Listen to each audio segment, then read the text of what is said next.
Listen carefully, sisters and brothers. You want to get close to Allah and you want to feel happy? Listen to this. There is nothing more beloved to me that my servant does than the types of worship which I made obligatory upon him. The hijab, the 5 daily prayers, the fasting. See that it's fard, you must do it, and I punish you for not doing it. Allah says, these are the most beloved acts to me than anything else in the universe. That's why I made them fard upon you, because I love them. That's how you stay close to me.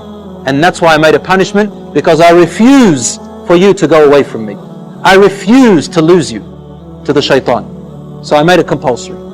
Then he said, وَمَا يَزَالُ عَبْدِي يَتَقَرَّبُ إِلَيْ بِالنَّوَافِلِ. And my slave keeps coming closer to me with voluntary work. Things that he didn't make compulsory, but you do them out of your own goodwill. Sunnah prayers, dhikr prayers, helping Muslims, making dua, saying a nice word to someone, smiling to your wife, assisting your wife, feeding your children. Even if you are a man, you get up in the morning and feed your children.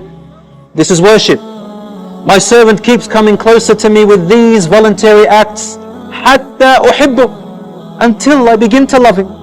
فَإِذَا أَحْبَبْتُهُ, and when I begin to love her, I become her ears that she hears with, her sight which she sees with, her hand which she touches with, or his legs which he walks with, or which he stands on, supports himself with.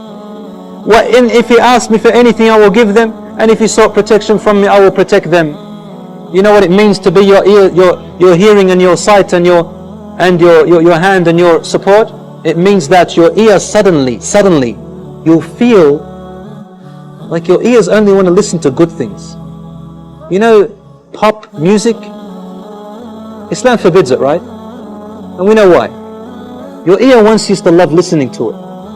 When you start doing these compulsory things, and then you start doing good acts, charity and all that stuff, suddenly without anyone telling you, your heart begins to hate listening to that stuff, and you don't know why. And your ear doesn't want to listen to it. Then you find comfort in Quran. Then you find comfort in the words that please Allah.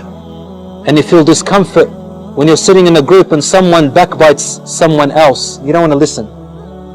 Someone talks about rubbish. You don't want to listen. Someone begins to abuse. You don't want to listen. Someone tells you, Rasul ﷺ said, you open your ears, your eyes. You see something haram, you don't want to look anymore. You feel discomfort. But the one who doesn't remember Allah, their eyes find pleasure in it, lust. But the ones whose eyes, Allah becomes their sight, their heart is filled with iman. Your hand doesn't want to touch anything that's haram, hit in any way that's haram, steal anything and only touch the good. Your legs refuse to walk except to places which Allah loves. I become his sight, his hearing, his hands and his legs. May Allah subhanahu wa ta'ala make us among them.